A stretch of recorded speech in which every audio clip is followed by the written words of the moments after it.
우리는 지난 시간 그리스도의 복음에 합당한 삶을 살 때 반드시 동반되는 게 있는데 그것이 뭐라고 했습니까? 고난이라고 했어요. 근데 사도 바울이 고난을 얘기할 때 그것은 어떤 재난, 자연재해, 불치병 이런 걸 의미하는 게 아니에요. 자발적이고 의도적으로 그리스도의 복음을 따라갈 때 자발적이고 의도적으로 얻게 되는 어떤 손해, 또 희생, 또 어려움, 또 핍박 이와 같은 것들, 고통을 이야기하는 거죠. 그런데 놀랍게도 그렇게 그리스도 예수를 따라갈 때 당하는 그 고난은 곧 누구의 고난에 동참하는 거래요? 예수 그리스도의 고난에 동참하는 거래요. 그러니까 얼마나 영광스러운 건지 몰라요. 그래서 고난을 사도 바울은 특권이다라고 말합니다. 특권이 뭐죠? 아무에게나 주는 게 아니다. 내가 예수님 따르다 여러분 손해 보십니까? 희생하십니까? 그게 특권이라는 거죠. 그 특권 하나님의 선물이다는 것입니다. 자, 그런데 이 하나님의 선물 특권을 예배하셨는데 이 고난을 우리가 혼자 감당할 수 있을까요? 빌립보서 1장 27절 30절 보면 고난을 혼자 감당할 수 있는 것이 아니라 공동체가 그 고난을 함께 감당할 것에 대해 이야기합니다. 왜냐하면 복음은 혼자 걷는 길이 아니라 함께 걷는 길이기 때문인 것이죠. 그래서 오늘 본문 2장 1절 4절을 통해서 사도 바울이 이렇게 질문하는 거예요. 그렇다면 복음에 합당한 공동체는 어떤 모습이냐? 그렇게 복음에 합당한 공동체가 되기 위해서는 우리가 어떠한 순종, 실천을 해야 되겠느냐라는 질문을 우리 가운데 합니다. 오늘 주보에 보니까 주보 목장 모임 나눔 질문에 제가 이렇게 질문을 써봤습니다. 지난 주간 기뻤던 일 한 가지씩을 나누어 봅시다. 여러분 지난 주간 어떤 기뻤던 일이 좀 있으셨어요? 잠깐 한번 생각해 보세요. 뭐가 있었지? 저도 한번 생각해 보니까 있었어요. 지난 주간 저뿐만 아니라 우리 교육자들한테 기쁜 일이 있었어요. 목요일에 우리 교육자들이 한국교회 진단 세미나라는 그 세미나를 참석했어요. 근데 저녁 늦게까지 했습니다. 한 6시 정도까지. 그러니까 목회자들이 바쁘니까 중간 애들 많이들 또 가더라고요. 근데 저희는 끝까지 자리를 지켰죠. 다 끝나고 마침 기도까지 딱 하니까 주최 측에서 이렇게 끝까지 남은 분들을 위해서 경품을 추천하겠다라는 거예요. 근데 경품 추천이 잘 안 되잖아요. 별로 기대하는 마음이 없었어요. 맨날 기대하다가 실망을 너무 많이 해서 되겠나. 그런데 우리가 교육자들이 그날 이제 같이 간 사람이 4명이거든요. 그러니까 4사람 중에 혹시 한 사람 되지 않을까 했는데 4사람 중에 한 사람이 된 것입니다. 주연 목사님이 30만 원 상당의 경품을 받았어요. 감사합니다. 남의 일이라고 시기하지 않고 같이 기뻐해 주셔서 감사합니다. 근데 주 목사님은 별로 안 좋아하더라고요. 왜냐하면 출산이 얼마 안 남아서 신생아 용품이었으면 매우 좋았을 텐데 목회 컨텐츠 이제 보는 그런 경품이었어요. 어쨌든 우리 모두가 이렇게 좋아했습니다. 기뻐했어요. 우리가 크고 작은 이런 기쁜 일들이 우리 주변에 있어요. 근데 사도 바울은 뭘 이렇게 기뻐했을까요? 오늘 본문에 보면 사도 바울의 기쁨이 충만한 그 기쁨이 소개되고 있습니다. 사도 바울은 무엇을 기뻐하는지 우리가 좀 살펴보려고 합니다. 우리가 오늘 2장 1절부터 4절까지 읽었는데 한글 성경으로는 매우 긴데 사실 원어로 보면 이것이 헬라어로 된 한 문장으로 된 긴 그냥 한 문장이에요. 그리고 시작은 그러므로라고 시작을 하죠. 여러분 예전에 학교 다닐 때 국어 선생님이 접속사 나오면 어떻게 얘기해요? 밑줄 그라 그러죠. 동그라미 치라 그러죠. 그리고 뭐라 그래요? 그리고, 순접, 그러나, 역접 중요하다고 얘기해요. 이 접속사가 그냥 아무런 뜻이 없는 게 아니에요. 그러므로라는 것은 무슨 뜻일까요? 앞의 내용하고 연결이 된다는 거겠죠. 앞에 어떤 내용이 있었습니까? 복음에 합당한 삶을 살아라. 그 삶을 살 때 성령 안에서 공동체가 함께 서서 그리고 복음의 신실함을 위해 한 뜻으로 협력해라. 이런 얘기가 나오잖아요. 그 후에 그러므로라는 것은 무엇입니까? 그렇게 복음에 합당한 삶을 살기 위한 복음의 공동체는 어떤 모습이어야 되겠느냐, 이런 뜻을 가지고 있는 것이죠. 자, 1절부터 4절까지 이게 긴 한 문장이에요. 그래서 우리가 먼저 파악해야 될 것은 이렇게 긴 문장 중에서 제일 먼저 뭘 좀 알아야 될까요? 이 1절부터 4절까지 문장 중에서 동사가 뭐냐, 주동사라 그러죠. 주동사가 뭔지를 파악해야지 이 1절부터 4절의 내용을 그 바울의 의도를 정확히 알 수 있어요. 한글 성경으로 보면 이 동사가 뭔지 사실 잘 드러나지 않는데 여러분 뭘 것 같아요? 거기 쭉 보면 동사가 뭘까요? 한 마음을 품는 걸까요?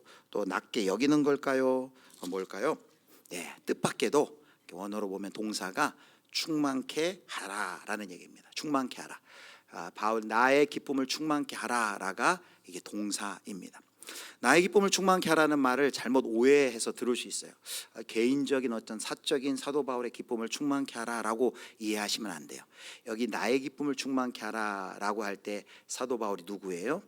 교회의 사도로서, 예수 그리스도의 몸된 교회의 사도로서 그 교회를 섬기는 이로서의 기쁨입니다. 즉 다시 말하면 그의 기쁨은 뭐냐면 곧 교회의 주인이신 예수 그리스도의 기쁨이라고 말할 수 있습니다. 자, 그렇다면 사도 바울은 언제 어떤 방식을 통해서 기뻐하도록 자기를 기쁘게 하라, 자신의 기쁨을 충만케 하라라고 말할까요? 그 기쁨은 한마디로 얘기하면 하나됨을 통한 기쁨입니다. 자, 오늘 2절 말씀을 같이 보겠습니다. 하나 되는 것. 자, 2절 말씀을 보면 네 가지, 하나됨에 대한 네 가지 표현이 나와요. 마음을 같이하여, 같은 사랑을 가지고, 뜻을 합하여, 한 마음을 품어라고 말합니다. 하나가 되는 것이 결국 하나가 되는 것, 하나됨에 대한 이야기들이고, 또 좀 더 분석을 하면 어떻게 하나 될 수 있을까라는 하나됨에 대한 비결이라고도 할 수 있죠. 그런데 이 하나됨은 우리가 설교를 시작하면서 살펴봤지만 이미 1장 27절에 나와 있어요. 27절 보여주시죠. 그 그리스도의 복음에 합당하게 생활할 때 공동체가 성령 안에서 어떻게 해요? 든든히 서 있어야 되는 것에 대해 얘기했고, 한 뜻으로 복음의 그 신실함, 신앙을 위하여 협력하라고 되어 있습니다. 그래서 이미 1장 27절에 그 하나됨에 대해서 이야기했는데 2장 2절에 다시 한번 그 하나됨을 이야기하면서 그 바로 하나됨이 바로 그것이 하나 될 때, 성도들 교회들이 하나 될 때 사도 바울의 기쁨이요, 그것이 곧 또 누구의 기쁨이에요? 예수 그리스도의 기쁨이다라고 말하고 있는 것입니다. 사랑하는 성도 여러분, 우리 예수님이 언제 정말 기뻐하실까요? 언제 우리를 보며 기뻐하실까요? 그것은 이런 때 아니겠습니까? 성도가, 교회 공동체가 서로 사랑하고 위해주고 정말 하나가 되었을 때 우리 하나님께서, 우리 예수님께서 정말 기뻐하시지 아니하겠습니까? 반대로 만약에 이 교회, 그리스도의 몸된 가족과 같은 교회가 서로 다투거나 미워하거나 그래서 사랑하지 못한다면 그만큼 우리 하나님의 마음을 아프게 하는 것이 어디 있을까요? 그래서 오늘 첫 번째 우리 대지에서 이렇게 얘기합니다. 바울은 자신의 기쁨을 충만케 하라. 무엇을 통해서? 교회 공동체가 하나됨을 통하여, 하나됨을 통하여, 그것이 곧 예수 그리스도의 기쁨이기 때문이다 라고 말하는 것입니다. 자, 공동체가 하나 되는 것, 교회가 하나 되는 것, 이건 두말 나이 할 것 없이 너무너무 중요한 거죠. 이거는 다 우리가 인정하는 것입니다. 그러나 우리가 이런 말 들을 때 마음속에 이런 생각을 가질 수 있어요. 목사님 하나 되는 거 알죠. 그러나 솔직히 우리의 현실을 보면 한 피를 나눈 형제들끼리도 사실 하나 되기 어렵지 않습니까? 혈연 관계에서도 하나 되기가 쉽지 않고 갈등이 있고 문제가 있는데, 교회 공동체 얼마나 다양한 사람들이 모여요. 지역도 다르고 기질도 다르고 경제 형편도 다르고 모든 이런 다양한 각계각층의 다양한 사람들이 모이면 갈등도 좀 있을 수 있고 다툴 수 있는 것 아니에요? 하나 되는 것 사실 어려운 거 아닙니까? 라는 질문이 우리 가운데 있을 수 있어요. 여러분, 일리가 있는 말이죠. 교회 공동체만큼 다양한 사람들이 모이는 곳이 없어요. 그런데 이게 참 하나 된다는 것 쉽지 않습니다. 그런데 사도 바울은 그럼에도 불구하고 하나가 되라 라고 말하고, 또 하나가 될 수 있다 라고 우리 가운데 말하고 있는 거예요. 도대체 뭘 근거로 우리에게 하나가 될 수 있다라고 말하는 것일까요? 우리는 죄성이 있어가지고 예수 그리스도를 믿고 구원받았지만 여전히 죄성이 있어서 우리 마음 가운데 시기도 있고 질투도 있고 하나 되지 못하고 사랑하지 못하는 게 우리의 본성이고 우리의 생생한 모습인데, 도대체 우리는 어떻게 하나가 될 수 있을까요? 하나가 되긴 돼야 되는데 어떻게 될 수 있을까요? 사도 바울은 이렇게 얘기합니다. 우리가 하나 될 수 있는 하나님의 은혜가 먼저 우리 가운데 부어졌다. 하나님의 은혜, 성삼위 하나님의 은혜가, 우리를 하나 되게 하시는 하나님의 은혜가 부어졌다라고 말합니다. 그것이 바로 1절의 뜻이에요. 자, 1절 말씀 같이 읽겠습니다. 시작. 그러므로 무슨 교제나 긍휼이나 자비가 있거든. 바로 이것이 우리 안에 하나님께서 이미 부어주신 은혜를 네 가지를 얘기해요. 첫 번째, 그리스도 안에 무슨 권면이나, 두 번째, 사랑의 무슨 위로나, 성령의 무슨 교제나, 그리고 뒤에 긍휼이나 자비. 여러분, 요 앞에 세 가지를 어떤 신학자는 마치 고린도서 13장 13절에 있는 매주마다 하는 축도의 내용하고 똑같다고 말해요. 우리 마지막 축도할 때 어떻게 합니까? 주 예수 그리스도의 은혜와 하나님의 사랑과 성령의 교통하심이 우리 예수비전교회 모든 성도님들 가운데 함께 계실지어다라고 말하잖아요. 마치 여기 나와 있는 게 그 성삼위 하나님의 그리스도 안에 무슨 권면, 사랑의 위로, 성령의 교제, 이것이 바로 성삼위 하나님이 부어주신 은혜다라는 것이죠. 여기 끝에 있거든이라고 하니까 우리가 언뜻 한글 성경을 읽으면 그런 것이 그리스도 안에 있는지 없는지 모르지만 혹시 있다면 이렇게 이해할 수 있는데, 사실 그렇지 않아요. 여기 있다면이 아니라, 모든 많은 학자들이 여기 있다면이 아니라 이렇게 해석하래요. 있기 때문에 라는 거예요. 그리스도 안에 권면, 사랑의 위로, 성령의 교제, 그리고 긍휼과 자비가 있기 때문에 여러분은 하나가 될 수 있습니다 라고 말한다는 거예요. 하나님의 성삼위 하나님의 위로가 먼저, 하나님의 그 사랑이, 하나님의 자비와 긍휼이 우리 믿음의 공동체 안에 먼저 부어졌기 때문에 그것을 원천으로 하여, 그것을 근거로 하여 우리가 하나 될 수 있다라고 말하는 것이 바울의 바로 논리예요. 그걸 잘 보여주는 게 바로 세번역으로 2장 1절 2절입니다. 자, 2장 1절 제가 읽겠습니다. 그러므로 그리스도 안에서 여러분에게 무슨 격려나, 권면을 여긴 격려로 해석했죠. 사랑의 무슨 위로나, 성령의 무슨 교제나, 무슨 동정심과 자비가 있거든. 근데 있거든을 뭐라고 어떻게 해석하라고요? 있기 때문에. 뒤에 보니까 여러분은 같은 생각을 품고 같은 사랑을 가지고 뜻을 합하여 한 마음이 돼, 한마디로 뭐예요? 하나가 되어. 그렇게 하나가 될 때 내 기쁨이 넘치게 해주십시오. 그래서 사실 기쁨이 충만하게 하라는 것은 4절 끝에 한글 성경에 있지만 원래 원어 순서는 2절에 있는 거예요. 세번역 성경은 2절에다 갖다 놨어요. 하나가 될 때 바울이 기뻐하고 예수님이 기뻐하는데, 바로 어떻게 우리가 하나가 될 수 있느냐? 우리가 노력하고 의지를 발동해서 하나가 되느냐? 그게 아니라 성삼위 하나님께서 우리 사랑하는 믿음의 공동체 가운데, 하나님의 백성들 가운데 바로 그리스도 안에서의 격려와 사랑의 위로와 성령의 교통하신 교제와 그리고 긍휼과 자비를 먼저 부어주셨다는 거죠.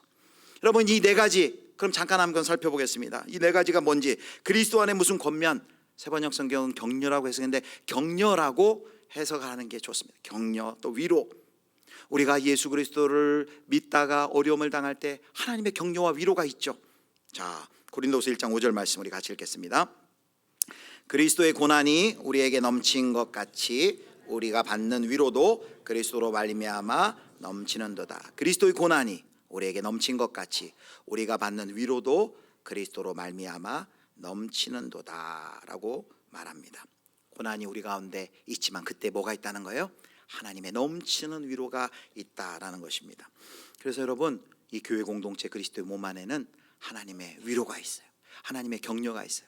하나님이 어떤 방식을 통해서 우리에게 위로하고 격려하실까요? 우리 그리스도의 몸된 지체들, 형제 자매들을 통해서요. 우리가 보통 때는 잘 몰라요. 격려받을 일, 또 위로받을 일이 없는데 어려움을 당할 때 특별히 이런 일들을 우리가 많이 경험합니다. 내 몸이 아프거나 수술을 하거나 어려움이 당할 때 지체들의 사랑을 누리죠. 그래서 지체들이 내일처럼 기도해주고 안부를 물어주고, 그리고 건강이 안 좋으면 수술 받으면 좀 보태시라고 하고 꼬깃꼬깃 이렇게 돈을 주어주기도 하고, 그리고 또 아프시니까 또 음식을 만들어 주시기도 하고, 이런 사랑의 위로와 격려가 그리스도의 몸된 지체를 통해서 하나님께서 흘려 보내주신 거죠. 두 번째는 사랑의 무슨 위로라고 했는데, 바로 위로는 바로 위에 있는 권면이랑 거의 같은 뜻이에요. 하나님의 사랑의 위로. 이 땅을 살아가는 상하고 고통 많은 사람들을 향한, 고통 많은 이 땅의 사람들을 향한 그 하나님의 사랑이 우리 교회 공동체 가운데는 있는 것이죠. 세 번째는 성령의 교제. 여기 교제가 그 유명한 코이노니아라는 단어예요.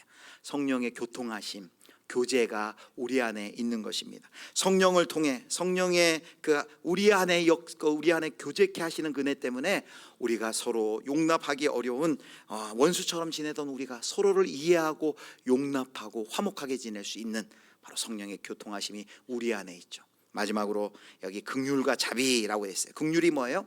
한마디로 그 불쌍히 여기심이에요. 우리가 다 예수 그리스도의 하나님의 불쌍히 여김 받은 존재예요. 여기 긍휼이란 그 원어의 뜻은 내장이란 뜻이 있어요. 근데 여러분, 우리는 마음이 어디 있다고 생각을 해요? 마음이 보통 이렇게 얘기하죠. 그런데 그 당시 로마 시대 사람들 마음이 어디 있다 생각하냐면 장에 있다고 생각해요. 우리도 비슷한 표현이 있어요. 마음이 아플 때 우리는 어떤 표현을 써요? 단장의 아픔이라고 하죠. 장이 끊어지는 듯한 아픔. 그래서 사복음서에 보면 예수님께서 무리를 보시고 불쌍히 여기사 양을 잃은 목자를 잃은 양처럼 불쌍히 여기셨다라고 그래요. 예수님께서 우리를 불쌍히 여기셨어요. 그 하나님의 긍휼하심을 우리가 경험했어요. 뒤에 자비는 이것입니다. 이 병들고 깨어진 세상을 바라보시는 하나님의 연민의 마음, 동정의 마음이 자비예요. 자비가 영어로는 컴패션이에요. 여러분 컴패션 아시죠? 우리 교회도 연합하고 있는 그 어린이 구호단체 이름이 컴패션이에요. 바로 그 자비, 동정, 연민, 그 마음으로 하나님께서 우리를 대하시고 우리에게 그 긍휼과 자비로 우리를 대하셨습니다. 이 네 가지의 역사가, 네 가지를 우리가 바로 그리스도 안에서 이미 이 모든 것을 누리고 경험했다라는 것이죠. 그래서 우리가 그럼 어떻게 하나 될 수가 있냐? 우리는 부족하고 죄성이 많고 연약하지만 바로 우리가 그리스도 안에서 경험한, 이미 우리가 경험하고 누리고 있는, 지금도 누리고 있는 이 하나님의 성삼위 하나님의 이 은혜를 우리가 의지하고 우리 이 은혜를 붙들 때 우리가 부족하고 연약하지만 우리가 하나가 될 수 있습니다 라고 사도 바울이 말하고 있는 것이죠. 사랑하는 성도 여러분, 다시 한번 여러분 기억하시길 바랍니다. 교회 공동체가 어떻게 하나가 될 수 있다고요? 바로 삼위 하나님이 베푸신 이 은혜 때문인 줄 여러분 믿으시기를 주님의 이름으로 축복합니다. 이 은혜가 우리 가운데 있다는 것이에요. 세상의 각종 연합의 근거는 뭐예요? 대부분 많이 자신들의 이득과 맞물려 이루어져요. 그러나 교회 공동체의 참된 연합의 시작은 뭐예요? 하나님께서 우리 가운데 어떠한 일을 행하셨느냐, 이것이 바로 그 출발점이다라는 것이죠. 즉 은혜의 기반 위에 삼위 하나님이 우리 가운데 이미 베풀어 주신 그 은혜의 기반 위에서 우리가 비로소 하나가 될 수 있다라는 것입니다. 사랑하는 성도 여러분, 이런 은혜가 우리에게 이미 베풀어졌어요. 이런 그 사랑의 위로, 그리스도 안의 사랑의 위로, 성령의 교제하심, 그리고 긍휼이나 자비, 이 모든 것이 우리 가운데 이미 이루어졌어요. 그런데 혹시 여러분들 중에 나는 그런 위로, 그런 사랑, 그런 긍휼과 자비 나는 경험한 적이 없습니다 라고 생각하는 분이 혹시 있을까요? 이 문제는 굉장히 중요해요. 내가 만약 지금 사도 바울은 분명히 말씀을 통해서 우리 안에는 이미 이 하나님의 성삼위 하나님의 위로와 사랑과 성령의 교제와 긍휼과 자비가 이미 그 은혜가 부어졌고 너희가 경험하고 있다 하는데 나는 경험한 적이 없습니다 라고 말하는 것은 말할 수 있어요. 실제로 경험하지 못한 수 있으니까요. 그렇다면 이 부분은 굉장히 우리가 잘 점검해 봐야 됩니다. 왜냐하면 만약에 하나님이 교회 그리스도의 몸 가운데 이런 은혜를 분명히 부어주셨다고 이야기했는데 나는 경험하지 못한다면 지금 뭐가 생긴 거예요? 단절이 생긴 거예요. 그리스도의 몸과 나 사이에 뭔가 끊어진 거예요. 연결이 끊어진 거예요. 여러분 그리스도의 몸에 우리가 올바르게 온전히 연결되어 있지 못하면 여기서 말하는 약속하신 이미 우리 가운데 부어주신 그 은혜를 경험하지 못할 수 있습니다. 그러므로 나는 이 은혜를 지금 경험하고 있습니까? 그리고 경험하지 못한다면 우리가 더 내가 그리스도의 몸에 제대로 연결되어 있는지를 생각해 봐야 돼요. 여러분 그리스도의 몸에 연결된다는 것은 우리가 단순히 한번 예배 드리는 것으로 그칠 수가 없습니다. 내가 정말 최소한 그리스도의 몸에 연결됐다는 것은 이 정도는 돼야 되겠죠. 나를 위해서 나의 기도 제목을 정확히 알고 나를 위해서 정기적으로 기도하고 있는 우리 몸에, 우리 교회 가운데 지체가 있는가? 내 삶의 상황을 알고 나의 일이 기뻐할 때 기쁜 일이 있으면 함께 기뻐할 수 있고 슬픈 일이 있으면 함께 눈물 흘려줄 수 있는, 함께 기뻐하고 함께 슬퍼할 수 있는 그 사람이 있는가? 그리고 나의 가진 것을 나눌 수 있는 그런 지체가 나에게 있는가? 여러분 한번 생각해 보시기 바랍니다. 만약에 그런 거 없이 그냥 우리 교회에 분명히 등록된 성도인데 그냥 내가 예배만 드리고 있다면 우리 이 그리스도의 몸에 연결이 돼 있다고 보기가 힘들고 온전히 연결되어 있지 못할 때 이 하나님께서 말씀하신 이 은혜를 우리가 경험하지 못하는 것은 어쩌면 당연할지 모르겠습니다. 자, 우리가 뭘 살펴봤어요?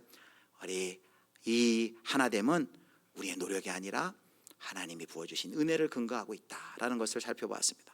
자, 그렇다면 우리 마지막으로 3, 4절 통해 우리가 살펴볼 건 이거예요. 자, 그렇다면 하나님의 은혜가 이렇게 우리에게 부어줬으면 그럼 우리는 뭐 하죠? 가만히 있으면 됩니까?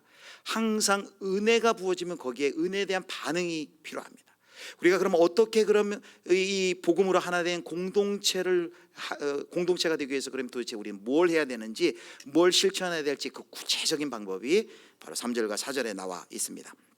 자, 하나됨을 위한 실제적인 방법론을 이제 말합니다. 3절 우리 4절 같이 읽겠습니다. 아무 일에든지 겸손한 마음으로 각각 자기보다 남을 낮게 여기고. 4절 같이 읽습니다.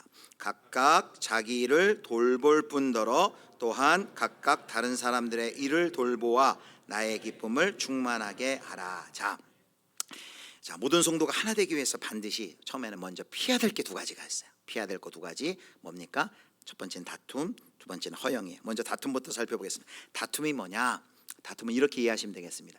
이기심에서 비롯된 경쟁이다라는 것이죠. 다투면 분리되죠. 그래서 자기 중심성이 만들어내는 분리입니다. 교회 안에서 어떤 편을 가르는 일, 우리가 이걸 지양해야만 하고 그것을 우리가 피해 나가야 됩니다. 그런데 그렇게 편을 가를 때 어떤 우리 마음에 어떤 생각이 있기 때문에요, 상대방이 성도가 나의 라이벌로 생각하는 거예요. 나의 경쟁자로 생각하는 거예요. 저 사람을 내가 눌러야 되고 이겨야 한다라고 생각을 하는 것입니다. 선의 경쟁도 있는 거 아닙니까? 이런 질문을 할 수 있겠죠. 예, 선의 경쟁이 있죠. 선의 경쟁을 통해 우리가 같이 자라갈 수 있죠. 그러나 여기서 말하는 사도 바울이 말하는 그 경쟁은 선의의 경쟁이 아니라 내가 저 사람보다 낫고 더 인정받아야 되겠다라는 이기심에서 나오는 이기적인 욕망 때문에 생기는 라이벌입니다. 근데 이런 라이벌 의식이 있다면 어떻게 될까요? 관계가 파괴되고 자기 자신도 파괴될 수밖에 없습니다. 여러분 생각해 보세요. 만약 우리 국가대표 축구 대표팀의 스트라이커 둘이 손흥민 선수가 그리고 또 이강인 선수하고 만약에 둘이 서로 라이벌 의식이 있어요. 내가 더 이 사람들한테 인정받아야 되는데, 내가 더 A매치 또 골을 더 내가 더 많이 넣어야 될 텐데 해가지고 절호의 순간에 패스해 줘야 되는데 패스도 안 하고 어시스트도 안 하는 그런 팀을 뭐라고 부를까요? 콩나물 팀이죠. 콩나물처럼 하나 되지 못하는, 하나 되지 못하는 것이죠. 마찬가지입니다. 우리가 교회 공동체 안에서 서로를 라이벌로 생각하고 라이벌로 이기심 때문에 라이벌로 생각한다면은 절대 하나 될 수 없겠죠. 성도는 라이벌이 아니라 어떤 관계일까요? 사랑해야 하는, 격려해주고 사랑해줘야 할 나의 동역자, 또 하나님의 선물인 것이죠. 우리 옆에 분에게 당신 라이벌이 아니라라는 눈빛을 가지고 당신은 나의 동역자입니다 라고 한번 축복해 주세요. 당신은 나의 동역자입니다. 우리 라이벌 아니에요. 서로 막 짓누르고 그러는, 싸워서 이길 그런 존재들 아닙니다. 목회자들도 마찬가지예요. 저도 부교육자가 많은 교회에서 부교육자 생활을 했는데 사역하다 보면 이렇게 좀 라이벌 의식이 생겨. 내가 저 사람보다 설교를 좀 잘했다는 말을 좀 들어야 되는데, 내가 더 성도들한테 더 좀 평가를 잘 받아, 이런 마음이 고요할 때는 모르는데 어떤 때 이렇게 쑥쑥 올라와요. 그거 잘 다스려야 됩니다. 성도님들도 마찬가지겠죠. 내가 더 인정받아야 되는데, 내가 더 칭찬돼야 되는데, 내가 사람들한테 더 좀 박수 받아야 되는 이런 마음이 있으면 다툼으로 갈 수밖에 없다는 것이죠. 자, 첫 번째 다툼을 지양해야 되는데, 두 번째는 뭐냐면 허영입니다. 허영은 한마디로 이런 뜻이 있어요. 속이 빈 영광, 헛된 영광이라는 것입니다. 그것이 헛된데 그것을 추구하기 위해서 공허한, 자기중심적인 공허한 자랑이죠. 인정받고 우대받기를 원하는 마음에서 헛된 영광을 추구합니다. 특별히 이 헛된 영광, 허영을 추구하는 그 장소가 있어요. 어딘가요? SNS에서 대부분 우리가 이럴 수 있습니다. SNS를 보면 거기 자기를 과시하고 하려는 유혹이 있잖아요. 나 이런 것 있다, 나 이런 것 먹는다, 이런 것 간다. 그래서 사실 SNS 할 때 굉장히 영성이 필요합니다. 우리 마음 가운데, 솔직히 내 마음 가운데 자랑하는 마음이 있다. 허영으로 가기가 쉽죠. 헛된 영광. 그거 자랑해서 뭐 할까? 여러분, 헛된 영광을 추구하지 않으려면 분명한 거 하나가 있어야 돼요. 우리가 참된 영광을 추구해야죠. 참된 영광이 뭐예요? 우리 인생의 정말 목적이 뭘까요? 먹든지 마시든지 무엇을 하든지 어떤 일을 하든지 뭘 위해서? 하나님의 영광을 위해서, 하나님을 추구하고 하나님의 영광을 추구하는 거, 이걸 잊어버리면 우리가 헛된 영광, 그거 뭐 별거 아닌데 막 그거에 막 목숨을 거는 것이죠. 헛된 영광을 추구하는 허영, 교회의 하나됨을 깰 수밖에 없다라는 것입니다. 자, 하나 되기 위해서 다툼과 허영을 피해야 된다고 했어요. 그러면 긍정적으로 뭘 추구해야 될까요? 저기 나옵니다. 자, 3절 보겠습니다. 3절 보여주세요. 3절 말씀 하반절에 보니까 아무 일에든지 다툼이나 허영으로 하지 말고, 같이 읽습니다. 오직 겸손한 마음으로 각각 자기보다 남을 낮게 여기고. 겸손한 마음으로 각각 자기보다 남을 어떻게 여기래요? 낮게 여기라. 먼저 여기 겸손한 마음, 겸손입니다. 겸손이 뭐예요? 자기의 태도를 낮추는 것이 자기를 낮추는 태도입니다. 여기 겸손이라고 할 때 이 말은 자기를 무시하는 것, 무가치하게 여기는 것이 아니야. 자발적으로 낮아지는 태도입니다. 그래서 이 겸손은 그 당시 로마 시대의 미덕이 아니었어요. 사람들이 겸손이라면 다 약한 사람, 종들이 가지고 있는 태도라고 했어요. 용기가 없으니까 저런 태도를 갖지, 그렇게 얘기를 했습니다. 자신감이 없으니까 저러지, 그걸 겸손이라 생각했어요. 로마 시대에 전혀 겸손은 미덕이 아닌데 성경은 뭐라고 얘기해요? 예수님이 겸손을 본으로 보이셨다. 그래서 겸손하라는 것은 단순히 어떤 도덕적 차원의 겸손이 아니라 예수 그리스도를 닮아라 라고 말하고 있는 것입니다. 겸손하라. 겸손한 마음이 없으면 하나됨도 없다라고 말합니다. 자, 그런데 겸손이 구체적으로 어떻게 나타날까요? 두 가지 형태로 나타나요. 그것이 첫 번째는 각각 자기보다 남을 낮게 여긴다라고 말합니다. 여기 낮게가 받침이 중요하죠. 시옷이에요, 지읒입니까? 시옷입니까? 지읒입니까? 시옷이에요. 시옷. 지읒으로 생각하고 성경에 남을 낮추라 그랬네. 이러면 안 되죠. 큰일 나죠. 시옷이에요. 자기보다 남을 낮게 여기다. 그런데 낮게 여긴다라고 할 때 이게 이런 의미예요. 그러면 낮게 여긴다니까 항상 나보다 낫다는 사실을 계속 얘기하라. 당신은 나보다 낫습니다. 당신은 나보다 낫습니다. 그러는 게 아니라 그 사람을 존중하는 태도를 가져라라는 뜻이 있습니다. 존중하는 태도를 가져라. 남을 낮게 여기라는 것은 상대방을 존중하라. 당시 로마 시대 역시 겸손의 이 가치도 상상할 수 없어요. 로마의 가치는 존중, 남을 힘과 권세로 억누르고 내리찍는 정복의 대상이지 존중의 대상이 아니었습니다. 그런데 우리 그리스도의 복음은 우리에게 겸손하라, 그리고 뭐라고 얘기합니까? 나보다 남을 낮게 여기라, 상대방을, 타인을 존중하라 라고 말합니다. 여러분, 우리가 교회 안에서 겸손은 우리의 말에 있는 것이 아니야. 우리의 태도에 나와 있는, 태도에 따라 있죠. 근데 우리가 겸손이 우리에게 어떤 영향력을 미치거나 어떤 우리에게 뭔가 유익을 줄 수 있는 사람 앞에서는 우리가 겸손할 수 있죠. 그러나 진짜 우리의 겸손은 어디에서 나타날까요? 아무것도 우리에게 대갚아 줄 수 없는 사람, 힘없는 사람, 약한 사람, 주변인, 주목받지 못한 사람들을 우리가 어떻게 대하고 있는지, 교회 안에서 어떻게 하는 것보다도 회식 나가서 식당에서 서빙되는 그 알바 청년들을 향해 어떻게 그들에게 주문하고 말하는지에 따라서 우리의 겸손의 태도가 드러난다라는 것이죠. 여러분, 겸손하라, 상대방을 존중하라라는 것입니다. 그리고 겸손의 태도가 마지막으로 구체적으로 어떤 모습으로 나타내야 됩니까? 4절 보겠습니다. 4절 같이 읽겠습니다. 각각 자기 일을 돌볼 뿐더러 또한 각각 다른 사람들의 일을 돌보아 나의 기쁨을 충만하게 하라. 성도의 겸손이 어떻게 나아야 되냐면 자기 일뿐만 아니라 다른 사람들의 일들을 돌보아라 라고 이야기를 합니다. 이 말은 이런 뜻이죠. 우리 다 자기중심적이에요. 자기가 관심 가진 일, 자기가 좋아하는 일, 자기가 흥미있어하는 일에만 관심을 가지고 있는 자기중심적인 세상 속에, 거기서 여기 뭐를 보라는, 옆을 보라는 거예요. 우리 이웃을 한번 쳐다보라는 거예요. 그 사람의 관심은 무엇이고, 그 사람은 뭘 좋아하고, 뭘 관심이 있어 있고 흥미 있어 하는지를 보라는 거죠. 저는 이런 주제 이야기할 때마다 늘 찔리는 게 있어요. 기억나는데 한 13년 전인가 우리 제 아내가 이제 생일인데, 아내가 생일이면 뭐 해요? 선물을 준비해야 되잖아요. 그래서 선물을 준비하는데, 아내를 위해서 선물을 준비하는데 그 빵집에 갔어요. 케이크를 봤는데 케이크를 보니까 초코 케이크가 너무 맛있어 보이는 거예요. 제가 초코 케이크를 먹고 싶었어요. 그런데 저희 아내는 초코 케이크는 전혀 안 좋아해요. 뭘 좋아하냐면 그 생크림 케이크. 생크림 케이크를 사달라는 주문을 한 것 같아요. 그런데 저는 선물을 빙자해서 내가 먹고 싶은 것을 먹고 싶어서 그날 초코 케이크를 사가지고 갔는데, 선물해 놓고 그 후로부터 10몇 년 동안 얼마나 제가 그걸 가지고 기회만 있을 때 자기 먹고 싶은 거 사가지고 선물이라고 주는 그런 사람이 어딨냐고, 제가 두고 겸손하지 못한 저의 태도를 회개하고 있습니다. 또 생각나네요. 겸손은 다른 사람을 돌아보아서 그 사람의 관심, 그 사람이 뭘 좋아하는지, 원하는 것, 흥미있어하는 것에 대해서 우리가 돌아보는 것이 결국 자기중심적인 삶에서 이타적인 태도로 전환되는 것이 바로 겸손이라고 말하는 것이죠. 정리하도록 하겠습니다. 오늘 우리가 그리스도의 복음에 합당한 삶을 살기 위해서는 바로 공동체로서 우리가 그 삶을 살 수 있다라고 말합니다. 공동체 무엇이 중요합니까? 바울이 언제 그 기쁨을 충만하게 한다고 했어요? 바로 하나됨. 공동체가 하나 될 때 사도 바울이 기뻐하고 예수 그리스도가 기뻐요. 하나됨을 어떻게 이루어요? 우리의 노력과 의지로는 못해요. 사도 바울이 얘기하는 것은 삼위 하나님이 이미 우리 가운데 하나님의 사랑, 격려, 위로, 긍휼과 자비를 이미 우리 가운데 부어줬다.